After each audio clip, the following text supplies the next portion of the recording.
فرزند زہرا یہ حالات برے ہیں۔ کاشانۂ بصیرت ایک ایسا مکمل یوٹیوب چینل جس پر محروم بصارت کے لیے بالخصوص اور تمام افراد کے لیے بالعموم سینکڑوں کی تعداد میں اسلامی کتب دستیاب ہیں۔ لہذا گزارش ہے کہ آپ اپنی ذمہ داری نبھاتے ہوئے کاشانۂ بصیرت کو سبسکرائب کرنے کے ساتھ ساتھ بیل آئیکن کو پریس کیجیے تاکہ آپ علم کے حصول کے ساتھ ساتھ مذہب اہل بیت کی اشاعت میں بھی اہم کردار ادا کرتے رہیں۔ کاشانۂ بصیرت، کاشانۂ بصیرت، کاشانۂ بصیرت۔ فرزند زہرا یہ حالات برے ہیں۔ السلام علیکم ورحمۃ اللہ وبرکاتہ۔ سامعین، آپ سماعت فرما رہے ہیں استاد جعفر سبحانی صاحب کی کتاب آئین وہابیت۔ آج ہم آپ کے سامنے اس کی دوسری ریکارڈنگ پیش کر رہے ہیں۔ صفحہ نمبر 17، باب شروع ہو رہا ہے دوسرا، جس کا عنوان ہے اولیاء خدا کی قبور کی تعمیر اور وہابیت۔ وہ اہم مسائل جن کے بارے میں وہابیوں نے اپنے عقائد کا خاص طور پر شدت کے ساتھ اظہار کیا اور بہت اہمیت دی، ان میں ایک مسئلہ قبور کی تعمیر اور انبیاء خدا کی قبور پر عمارتوں اور گنبد وغیرہ کا تعمیر کرنا ہے۔ مذکورہ مسئلے پر سب سے پہلے ابن تمیمہ اور اس کے مشہور شاگرد ابن الفیم نے اظہار خیال کیا اور قبروں پر گنبد وغیرہ کی تعمیر کو امر حرام قرار دے کر انہیں مسمار کرنے کا فتویٰ صادر کیا تھا۔ ابن الفیم اپنی کتاب زاد المعاد فی الہدایہ خیر العباد کے صفحہ نمبر 661 پر مذکورہ مسئلے کے بارے میں لکھتے ہیں کہ وہ عمارت یا گنبد جو قبر پر بنایا گیا ہے اس کا مسمار کرنا واجب ہے، اور جب اس قسم کی عمارت کو مسمار کرنے کی کسی شخص میں قدرت و طاقت موجود ہو تو پھر اس کے لیے جائز نہیں کہ وہ ایک دن کے لیے ہی صحیح اس قسم کی عمارتوں کو باقی رہنے دے۔ 1344 ہجری میں جب آل سعود نے مکہ مکرمہ، مدینہ منورہ اور ان کے نواحی علاقوں پر قبضہ کر لیا تو انہوں نے بقیع میں خاندان رسالت اور اصحاب رسول خدا صلی اللہ علیہ وآلہ وسلم کے روضوں پر اور مقابر کو مسمار کرنے کے لیے کوئی نہ کوئی بہانہ تلاش کرنے کی کوشش شروع کر دی، کیونکہ وہ چاہتے تھے کہ کوئی ایسا بہانہ تراش سکیں جس کے سہارے وہ مدینہ منورہ کے علماء کرام سے فتویٰ حاصل کرنے کے بعد ان قبور مقدسہ کو مسمار کرنے کی راہ ہموار کر سکیں۔ یہاں اس امر کی وضاحت ضروری ہے کہ آل سعود کو اپنے مقصد کو پایۂ تکمیل تک پہنچانے کے لیے بہانہ تلاش کرنے کی ضرورت اس لیے محسوس ہوئی تھی کیونکہ حجاز کے عوام قبور کو مسمار کرنے کے عمل کی کسی صورت میں حمایت کرنے کو تیار نہ ہوتے۔ یہاں اس امر کی وضاحت ضروری ہے کہ آل سعود کو اپنے مقصد کو پایۂ تکمیل تک پہنچانے کے لیے بہانے تلاش کرنے کی ضرورت اس لیے محسوس ہوئی تھی کیونکہ حجاز کے عوام قبور کو مسمار کرنے کے عمل کی کسی صورت میں حمایت کرنے کو تیار نہ ہوتے۔ چنانچہ بہانہ تلاش کرنے والوں نے آخرکار بہانہ تلاش کر ہی لیا، جس کے پیش نظر نجد کے قاضی القضاء سلیمان بن بلہید کو مدینہ منورہ کی طرف روانہ کیا گیا تاکہ وہ وہاں کے علماء سے وہابیوں کو درپیش مشکل کے بارے میں گفت و شنید کریں۔ سلیمان بن بلہید بے لام دو چشمی ہے یہ دال بلہید نے وہابیوں کے مقصد کو پایۂ تکمیل تک پہنچانے کے لیے اپنے ہم عقیدہ افراد کی طرف سے چند سوالات کو اس انداز سے ترتیب دیا کہ ان سوالات کے جوابات وہابیوں کے عقیدے کے مطابق سوالات میں ہی پوشیدہ تھے۔ پھر ان سوالات کو وہاں مدینہ منورہ کے مفتیوں کے سامنے رکھ کر پیش کیا گیا۔ وہ مفتی حضرات ان سوالات کے بارے میں وہی فتویٰ صادر کریں جنہیں سوالات میں ہی بیان کیا گیا ہے، اور اگر انہوں نے ایسا نہ کیا تو ان پر شرک کا حکم جاری کر کے ان کی مذمت کی جائے، اور اس حکم کے بعد بھی اگر انہوں نے توبہ نہ کی تو انہیں واجب القتل قرار دے دیا جائے۔ مذکورہ سوالات اور جوابات مکہ مکرمہ سے شائع ہونے والے ام القرآ نامی رسالے کے ماہ شوال 1344 ہجری کے شمارے میں شائع ہوئے تھے، اور ان کی اشاعت کے فوراً بعد ہی تمام اسلامی فرقوں خصوصاً اہل تشیع اور اہل تسنن کے درمیان ایک کوہرام مچ گیا، کیونکہ سب جانتے تھے کہ مذکورہ سوالات کے بارے میں اگرچہ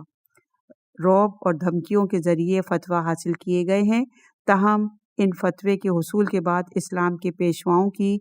قبور مسمار کرنے کے کام کو یقیناً انجام دے دیا جائے گا۔ یاد رہے کہ آقا بزرگ تہرانی مرحوم نے اپنی کتاب الذریعہ کی جلد 8 صفحہ نمبر 261 پر تحریر فرمایا کہ وہابیوں نے 15 ربیع الاول 1343 کو حجاز پر قبضہ کیا تھا اور 8 شوال 1343 ہجری کو جنت البقیع میں مدفون ائمہ اور صحابہ کرام کی قبور کو مسمار کیا تھا، جبکہ ام القرآ نامی رسالے میں سوالات اور جوابات 17 شوال 1344 ہجری کے شمارے میں شائع ہوئے تھے، اور بتایا گیا تھا کہ علماء نے مذکورہ سوالات کے جوابات 25 رمضان المبارک کو دیے تھے، یعنی ام القرآ کے مطابق حجاز پر قبضہ اور قبور بقیع کو مسمار کرنے کا واقعہ دونوں باتیں 1344 ہجری سے متعلق ہیں۔ اس کے علاوہ سید محسن امین مرحوم نے بھی حجاز پر قبضے اور قبور بقیع کو مسمار کرنے کی تاریخ 1344 ہی بیان کی ہے، اور کشف الارتباط کے صفحہ نمبر 56 سے 60 تک اس میں یہ سب کچھ تحریر ہے۔ تاریخ کے مطالعے سے پتہ چلتا ہے کہ مدینہ منورہ کے 15 علماء سے فتویٰ حاصل کرنے اور حجاز میں ان فتوے کے شائع ہونے کے بعد اسی سال 1344 ہجری کے ماہ شوال کی 8 تاریخ سے ہی خاندان رسالت کے آثار کو مسمار کرنے کا شرمناک کام شروع کر دیا گیا۔ ائمہ طاہرین علیہم السلام اور جنت البقیع میں مدفون اصحاب رسول صلی اللہ علیہ وآلہ وسلم کی قبور کو مسمار کرنے کے علاوہ ائمہ طاہرین علیہم السلام کے روضہ مبارکہ کے قیمتی ساز و سامان کو بھی لوٹ لیا گیا۔ جنت البقیع کو ایسے ملبے کے ڈھیر میں تبدیل کر دیا گیا جسے دیکھ کر انسان کا دل کانپنے لگتا ہے۔ یہاں تک سلسلہ کلام پہنچانے کے بعد ضروری ہے کہ مذکورہ سوالات میں سے کم ایک سوال کے کچھ حصے کو بیان کیا جائے، تاکہ یہ واضح ہو سکے کہ سوال تیار کرنے والوں نے کس طرح سوالات میں ہی جوابات پوشیدہ رکھے تھے۔ اگر ان سوالات کا دقت کے ساتھ جائزہ لیا جائے تو یہ حقیقت خود بخود واضح ہو جاتی ہے کہ ان سوالات کو پیش کرنے والے در حقیقت سوال نہیں کر رہے تھے، بلکہ آثار رسالت کو مٹانے کے علاوہ عوام الناس کو یہ تاثر دینے کے لیے کہ انہوں نے اسلامی تعلیمات کے مطابق قبور کو مسمار کیا ہے بہانہ تلاش کر رہے تھے۔ اس لیے اگر سوال کرنے والوں کا مقصد مسائل کے بارے میں علم حاصل کرنا ہوتا تو پھر اس امر کی قطعاً ضرورت نہ تھی کہ سوال کرنے والا اپنی خواہش کے مطابق سوالات میں ہی جوابات بھی ذکر کرے۔ لہٰذا جس انداز سے جوابات کو سوالات ہی میں ظاہر کیا گیا، اس سے یہ بات خود بخود واضح ہو جاتی ہے کہ سوالات اور ان کے جوابات پہلے ہی سے تیار کر لیے گئے تھے، اور صرف علماء کے دستخطوں کو حاصل کرنے کے لیے ان سوالات کو علماء کے پاس بھیجا گیا، ورنہ یہ بات حقیقت سے دور نظر آتی ہے کہ مدینہ منورہ کے مقتدر علماء اور ان کے بزرگ جو مدتوں سے آثار نبوی کے محافظ اور نگہبان تھے، اچانک ان کے خیالات میں تبدیلی واقع ہو گئی اور انہوں نے قبروں پر عمارتیں بنانے کو حرام اور ان عمارتوں یا گنبدوں کو مسمار کرنے کے بارے میں فتویٰ صادر کر دیا۔ سلمان بن بلحیت کے سوال کا متن یہ ہے کہ فرماتے ہیں کہ علماء مدینہ منورہ خدا ان کی عقل و فہم میں اضافہ فرمائے، قبروں پر عمارت اور گنبد بنانے اور انہیں مساجد قرار دینے کے بارے میں کیا ایسا کرنا جائز ہے یا نہیں، اور اگر جائز نہیں ہے بلکہ اسلام میں سختی سے اسے ممنوع ناجائز قرار دیا گیا ہے تو کیا ان کو مسمار کرنے اور ان کے پاس نماز پڑھنے سے روکنا ضروری اور واجب ہے یا نہیں؟ نیز بقیع کی مانند ایک زمین جہاں قبروں پر گنبد اور عمارت کے موجود ہونے کی وجہ سے اس کے کچھ حصوں کو جن میں عمارتیں واقع ہیں اس میں استعمال انہیں کیا جا سکتا ہے، وہاں یہ کام گنبد اور عمارت بنانا وقف زمین کے ایک حصے پر ناجائز قبضہ کرنے کے مترادف نہیں ہے؟ اگر ہے تو کیا ضروری نہیں کہ اسے جلد از جلد ختم کیا جائے تاکہ مستحق پر جو ظلم ہوا ہے اسے ختم کیا جا سکے؟ مدینہ منورہ کے وہ علماء جنہیں دھمکیوں سے مرعوب کیا جا چکا تھا، انہوں نے شیخ کے سوال کا یہ جواب دیا۔ ترجمہ ہے اس کا کہ قبور پر کسی قسم کی عمارت تعمیر کرنا متفقہ طور پر ممنوع ناجائز عمل ہے۔ ان احادیث کی روشنی میں جو قبور پر عمارت تعمیر کرنے سے باز رکھنے سے متعلق ہیں، اور انہی احادیث کے پیش نظر ہی اکثر علماء نے قبور پر تعمیر شدہ عمارتوں اور گنبدوں کو مسمار کرنے کے بارے میں فتویٰ صادر کیا ہے۔ اکثر علماء نے اس ضمن میں اس حدیث کو بطور سند پیش کیا، جن میں حضرت علی علیہ السلام نے ابی الحیاج سے فرمایا تھا کہ میں تجھے وہی کام سونپ رہا ہوں جو مجھے جناب رسول اکرم صلی اللہ علیہ وآلہ وسلم نے سونپا تھا۔ اے ابی الحیاج، تو نہیں دیکھے گا کہ کسی تصویر کو مگر یہ کہ اسے ٹکڑے ٹکڑے کر دے، اور تو کسی قبر کا مشاہدہ نہیں کرے گا لیکن یہ کہ اس کو مساوی اور برابر نہ کر دے۔ شیخ نجدی نے 1345 ہجری کے ماہ جمادی الثانی میں شائع ہونے والے ام القریٰ کے شمارے میں اپنے ایک مقالے میں قبور پر گنبد اور عمارتوں کی تعمیر کے آغاز پر گفتگو کرتے ہوئے خیال ظاہر کیا تھا کہ قبور پر گنبد اور عمارت بنانے کا عمل 5ویں ہجری سے چلا آ رہا ہے۔ بہرحال یہ ہیں وہابیوں کے وہ اقوال جو قبور پر گنبد اور عمارت بنانے سے متعلق ہیں، اور انہی اقوال میں وہابیوں نے ثبوت کے طور پر 2 دلائل پیش کیے ہیں۔ نمبر 1، علماء اسلام نے قبور کی تعمیر کو ممنوع یعنی ناجائز قرار دینے پر اتفاق کیا۔ نمبر 2، جناب امیر المومنین حضرت علی ابن ابی طالب علیہ السلام کے حوالے سے ابی الحیاج کی حدیث اور اسی طرح کی دیگر احادیث۔ لیکن اس ضمن میں یہ بات واضح کر دینا ضروری ہے کہ ہمارا موضوع گفتگو قبور کی تعمیر یا ان قبور پر عمارت بنانا یا گنبد کی تعمیر ہے، جبکہ قبور کی زیارت ایک علیحدہ موضوع ہے جس کے بارے میں ہم آگے چل کر علیحدہ تفصیلی بحث کریں گے۔ لہٰذا ہم اپنے موضوع گفتگو کو آگے بڑھانے کے لیے 3 امور پر بحث و گفتگو پیش کریں گے۔ نمبر 1، اس سلسلے میں قرآن حکیم کا نظریہ کیا ہے؟ کیا قرآن حکیم سے قبور کی تعمیر کے جواز کے لیے کوئی حکم اخذ کیا جا سکتا ہے؟ نمبر 2، کیا یہ درست ہے کہ امت مسلمہ کے تمام علماء قبور کی تعمیر کو ناجائز خیال کرتے ہیں، یا اس کے برعکس اسلام کے مختلف ادوار میں موجودہ روش کے برعکس عمل ہوتا چلا آیا ہے، اور جناب رسول اکرم صلی اللہ علیہ وآلہ وسلم اور ان کے اصحاب کے زمانے میں قبور کی تعمیر اور ان پر عمارت یا گنبد بنانا معمول تھا یا نہیں؟ نمبر 3، ابی الحیاج کی حدیث یا اسی قسم کے دیگر احادیث جنہیں وہابی طبقہ قبور کی تعمیر کے ناجائز ہونے کی دلیل کے طور پر پیش کرتا ہے، اس کا اصل مفہوم کیا ہے؟ اسی کی ذیل میں ہے الف، اور عنوان ہے، صفحہ نمبر 23 پر ہیں ہم، اور عنوان ہے تعمیر قبور کے بارے میں قرآن کا حکم یا نظریہ۔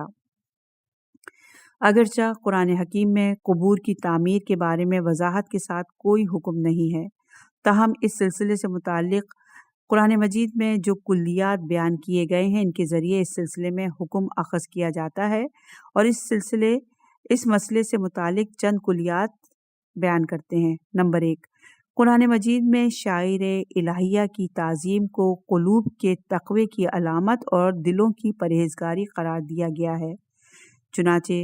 ارشاد باری تعالیٰ ہے سورہ حج کی آیت نمبر 32 میں، اور جو اللہ کے شاعر کا احترام کرے تو یہ احترام قلوب کے تقوی کی علامت ہے۔ قابل غور و فکر ہے یہ امر کہ اس آیت میں شاعر الہیہ کے احترام سے کیا مراد ہے۔ شاعر الہیہ شعیرہ کی جمع ہے جس کے معنی علامت اور نشانی کے ہیں۔ مذکورہ آیت میں جن علامتوں کا ذکر کیا ہے ان سے مراد وہ آیتیں نہیں ہیں جو خدا کے وجود پر دلالت کرتی ہیں، اس لیے کہ تمام کائنات اس کے وجود کا ثبوت ہے۔ پھر کسی مفسر نے یہ نہیں کہا کہ آیت سے میں ہر اس چیز کے احترام کا ذکر ہے جو وجود خدا پر دلالت کرتی ہو۔ دوسرے الفاظ میں کسی نے یہ نہیں کہا کہ ہر اس چیز کا احترام جو وجود خدا کو ثابت کرے قلوب کے تقوی کی دلیل ہے، بلکہ کہا گیا ہے کہ وہ نشانیاں جن کا احترام قلوب کے تقوی کی دلیل ہے وہ علامتیں ہیں جن کا تعلق اللہ کے دین سے ہے۔ چنانچہ اس آیت کے مفسرین نے کہا کہ معلم دین اللہ یعنی دین خدا کی علامتیں، اور یہ روایت ہے مجموع البحرین جلد نمبر 4 صفحہ نمبر 83 جو کہ لبنان سے طباعت ہوئی تھی۔ اس ضمن میں بطور دلیل کہا جاتا ہے کہ اگر قرآن حکیم میں صفا اور مروہ دیکھنے یعنی سورہ بقرہ کی آیت نمبر 158 تو پھر اس اونٹ کو جسے قربانی کے لیے منا لے جایا جاتا ہے سورہ حج کی آیت نمبر 36 کہا گیا ہے، شاعر اللہ کہا گیا ہے، تو اس کی وجہ یہ ہے کہ یہ چیزیں دین حنیف اور آئین ابراہیمی کی علامات ہیں۔ اسی طرح اگر مزدلفہ کو مشاعر کے نام سے یاد کیا جاتا ہے تو اس کی وجہ بھی یہی ہے کہ وہ اللہ کے دین کی نشانیوں میں سے ہے اور اس میں وقوف دین پر عمل پیرا ہونے اور خدا کی اطاعت گزار ہونے کی دلیل ہے۔ اس کے علاوہ تمام مناسک حج کو اگر شاعر اللہ کا نام دیا گیا ہے تو اس کی وجہ یہی بتائی گئی ہے کہ سب دین توحید اور دین حنیف سے تعلق رکھنے والے اعمال کی نشانیاں ہیں۔ مختصر یہ کہ ہر وہ چیز جو دین الہی کی علامت یعنی شاعر ہوں، اس کے احترام کو بارگاہ خداوندی میں تقرب حاصل کرنے کا ذریعہ خیال کیا جاتا ہے۔ لہٰذا اگر اس اعتبار سے دیکھا جائے تو انبیاء اور اولیاء نے خدا کو اللہ کے دین کی اہم ترین علامت قرار دینا ایک طبعی امر دکھائی دیتا ہے، اس لیے کہ یہی وہ افراد تھے جنہوں نے عوام الناس میں دین کی تبلیغ اور ترویج میں بھرپور کردار ادا کیا۔ لہٰذا ہر وہ شخص جو انصاف پسند ہے اس بات کا انکار نہیں کر سکتا کہ جناب رسول اکرم صلی اللہ علیہ وآلہ وسلم اور ان کی اہل بیت علیہ السلام کا وجود اسلام کے مقدس آئین کی حقانیت کا ثبوت اور علامت نہیں ہے۔ نیز وہ اس امر سے بھی انکار نہیں کر سکتا کہ ان ذوات مقدسہ کی قبور اور روضہ مبارکہ کی حفاظت کرنا شاعر اللہ کی تعظیم میں شامل نہیں ہے۔ بہرحال اگر ان دو امور کو پیش نظر رکھ کر غور کیا جائے تو یہ بات واضح ہو جاتی ہے کہ اولیاء خدا کی قبور کا احترام شاعر اللہ کی تعظیم میں شامل ہے۔ نمبر 1، اولیاء خدا کی تعظیم اور احترام کا ایک طریقہ اس دار فانی سے ان کی رحلت کے بعد ان کی قبروں کی حفاظت کرنا بھی ہے، اور یہی وہ حقیقت ہے جس کے پیش نظر دنیا کی تمام اقوام میں قابل احترام شخصیتوں کو، چاہے وہ سیاسی ہوں یا مذہبی شخصیتیں، جہاں کہیں بھی سپرد خاک کیا جاتا ہے وہاں ان کی قبور کو اپنے مکتب اور راہ اور روش کی علامت کے طور پر محفوظ رکھنے پر خصوصی توجہ دی جاتی ہے۔ نمبر 2، اولیاء خدا خصوصاً وہ ذات مقدسہ جنہوں نے دین کے فروغ کے لیے اپنی جان تک کا نذرانہ پیش کر دیا، ان کی قبور شاعر اللہ یعنی اللہ کے دین کی علامت کا حکم رکھتی ہیں۔ قرآن مجید نے واضح طور پر ہمیں یہ حکم دیا کہ ہم جناب رسول اکرم صلی اللہ علیہ وآلہ وسلم کے اقربا سے مودت اختیار کریں۔ چنانچہ ارشاد خداوندی ہے سورہ شورى کی آیت نمبر 23 میں، اے رسول کہہ دیجئے میں تم سے اس کا اپنی رسالت کا کوئی اجر نہیں مانگتا مگر سوائے اس کے کہ تم میرے اقربا سے مودت اختیار کرو۔ لہٰذا قابل غور و فکر ہے یہ امر کہ وہ افراد جنہیں اس آیت میں مخاطب کیا گیا ہے، کیا ان کے خیال میں اہل بیت رسول اللہ صلی اللہ علیہ وآلہ وسلم سے اظہار مودت کے لیے ایک طریقہ ان ذوات مقدسہ کی قبور کی حفاظت کرنا نہیں ہے؟ وہ بھی اس صورت میں کہ جبکہ پوری دنیا کی اقوام میں یہ رسم آج بھی موجود ہے کہ وہ اپنے لیے قابل احترام شخصیات کی قبور کی حفاظت کرنا ان مایہ ناز شخصیتوں سے اظہار عقیدت کا اہم طریقہ خیال کرتی ہیں، اور یہی وہ جذبہ ہے جس کی بنا پر یہ بات مشاہدے میں آئی ہے کہ مختلف اقوام اپنی اہم سیاسی، علمی اور مذہبی شخصیتوں کو چرچ یا مشہور و معروف مقامات پر سپرد خاک کرنے کے علاوہ ان اہم شخصیتوں کی آخری آرام گاہ کے ارد گرد پھولوں کی کیاریاں اور درخت وغیرہ لگاتے ہیں۔ نمبر 3 ہے، اس کے علاوہ قرآن حکیم میں بھی بعض ایسی آیات موجود ہیں جنہیں قبور کے احترام کے سلسلے میں بطور استدلال پیش کیا جا سکتا ہے، کیونکہ ان آیات کی روشنی میں یہ حقیقت بھی واضح ہو جاتی ہے کہ قبل از اسلام بھی دنیا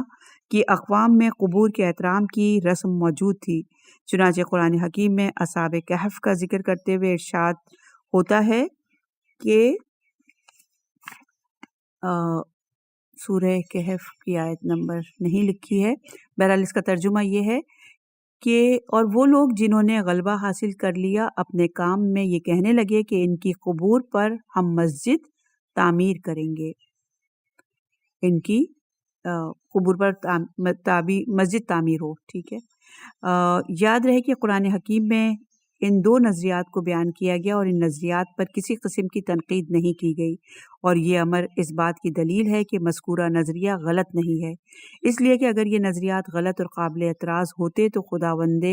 ذوالجلال قرآن حکیم میں ان کا ذکر کرنے کے بعد اس قسم کے نظریات رکھنے والوں کے اعمال کو قابل اعتراض ضرور قرار دیتا،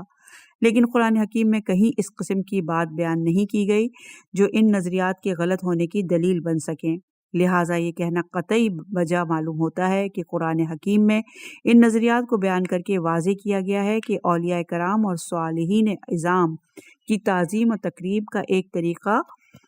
ان کی قبور کی حفاظت کرنا اور ان پر عمارتیں یا مقبرے تعمیر کرنا وغیرہ وغیرہ۔ بہرحال اگر مذکورہ تینوں آیات مبارکہ کو پیش نظر رکھ کر غور کیا جائے تو پھر کسی صورت میں بھی اولیاء اللہ اور صالحین کرام کی قبروں پر تعمیر کو مکروہ یا فعل حرام قرار نہیں دیا جا سکتا، بلکہ ان آیات کریمہ کی روشنی میں تسلیم کرنا پڑتا ہے کہ مذکورہ عمل شاعر الہی کے احترام اور دین حنیف کو ہمیشہ یاد رکھی جانے والی شخصیتوں سے اظہار عقیدت کی دلیل ہے۔ صفحہ نمبر 26 ہے اور عنوان ہے تعمیر قبور کے سلسلے میں امت مسلمہ کا نظریہ۔ جب جزیرہ نماء عرب میں اسلام کے نور نے پھیلنا شروع کیا اور رفتہ رفتہ اس نور ہدایت کی کرنوں نے مشرق وسطیٰ کے ایک بہت بڑے خطے کو اپنے حصار میں لے لیا، تو اس زمانے میں بھی انبیاء ماسبق جن کے مدفن معلوم تھے ان پر تاریخ گواہی دیتی ہے کہ نہ صرف چھت یا سائبان موجود تھے بلکہ ان انبیاء ماسبق کی قبروں پر گنبد وغیرہ بھی تھے، اور قابل ذکر یہ امر ہے کہ اس عصر حاضر میں بھی ان انبیاء برحق میں سے کچھ کی قبور پر گنبد یا عمارتیں موجود ہیں۔ مکہ مکرمہ میں حضرت اسماعیل اور ان کی والدہ ماجدہ جناب ہاجرہ کی قبریں ہجر میں موجود ہیں۔ اس کے علاوہ شوش نامی علاقے میں حضرت دانیال اور عراق میں حضرت ہود، حضرت صالح، حضرت یونس اور حضرت ذوالکفل کی قبریں آج بھی مرجع خاص اور عام ہیں۔ نیز حضرت ابراہیم خلیل اللہ اور ان کے فرزند جناب اسحاق، جناب یعقوب اور جناب یوسف کی قبریں جن کے اجساد کو جناب موسیٰ نے مصر سے بیت المقدس منتقل کیا تھا، ان کی قبریں نہ صرف یہ کہ مقبوضہ اردن کے علاقے میں آج بھی موجود ہیں بلکہ ان قبروں پر تعمیر شدہ عمارتیں اور گنبد بھی دیکھے جا سکتے ہیں۔ مزید برآں حضرت حوا کی قبر بھی جدہ میں موجود ہے، جن کے آثار کو آل سعود نے اس علاقے پر قبضہ حاصل کرنے کے بعد مٹا دیا ہے۔ تاریخ کے مطالعے سے یہ بات بالکل واضح ہے کہ جب اس ملک پر مسلمانوں نے فتح حاصل کر کے قبضہ حاصل کیا تو ان مسلمانوں کو اس سرزمین پر پائے جانے والے مقدسہ آثار دیکھ کر بالکل غصہ نہ آیا اور نہ ہی ان آثار کو مسمار کرنے کا حکم جاری کیا۔ بہرحال قابل غور اور فکر یہ امر ہے کہ اگر واقعاً قبور کی تعمیر اور گنبدوں کے سائے میں میت کو سپرد خاک کرنا اسلامی تعلیمات کے مطابق فعل حرام ہے تو پھر کیا یہ سوال کرنا درست نہیں کہ کیا ایسی صورت میں آغاز اسلام سے تعلق رکھنے والے مسلمانوں خود جناب رسول اکرم صلی اللہ علیہ وآلہ وسلم کے لیے ضروری تھا کہ وہ اپنے زمانے میں ہی اس قسم کے تمام آثار چاہے وہ اردن میں تھے یا عراق میں یا پھر کسی دوسری جگہ انہیں مسمار کرتے، اور اگر کوئی ان آثار کی تعمیر کرانا چاہتا ہے تو اسے ایسا کرنے سے منع کرتے، لیکن تاریخ اسلام میں ہمیں کہیں کوئی ایسا ثبوت نہیں ملا، بلکہ اس کے برعکس یہی بات نظر آئی کہ اس زمانے میں بھی نہ صرف یہ کہ اس قسم کے قبور اور گنبدوں کو مسمار کرنے سے اجتناب کیا گیا بلکہ گزشتہ 14 صدیوں تک مسلسل ان مقدس مقامات کی تعمیر اور حفاظت پر بھرپور توجہ دی گئی۔ دوسرے الفاظ میں زمانہ صدر اسلام سے لے کر آج تک مسلمانوں نے خداداد عقل کے ذریعے انبیاء خدا کے قبور کی تعمیر اور حفاظت کو ان انبیاء کرام سے اظہار عقیدت اور احترام کا ایک اہم طریقہ خیال کیا اور اس کام کی انجام دہی کو اپنے لیے رحمت خداوندی سے فیضیاب ہونے کا اہم وسیلہ قرار دیا ہے۔ ابن تمیمہ اپنی کتاب الصراط المستقیم میں رقم تراز ہیں کہ اگرچہ فتح بیت المقدس کے موقع پر انبیاء خدا کی قبور پر گنبد اور عمارتیں وغیرہ موجود تھیں، تاہم 1400 ہجری تک ان انبیاء خدا کے مقبروں کے دروازے بند رہے تھے۔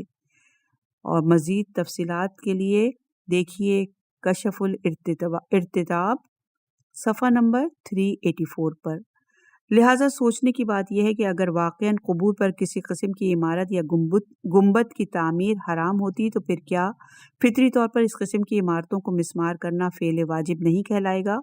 اور اگر ایسا ہے تو پھر آخر کیا وجہ ہے کہ مذکورہ قبور انبیاء پر گنبد اور عمارتیں تو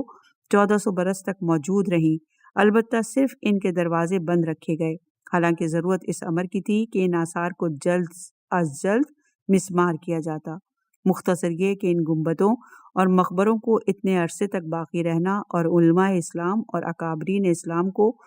کا ان کے متعلق کچھ نہ کہنا ہی اس بات کے جواز کی بہت بڑی دلیل ہے کہ ایسی عمارتیں دین مبین اسلام میں جائز ہیں۔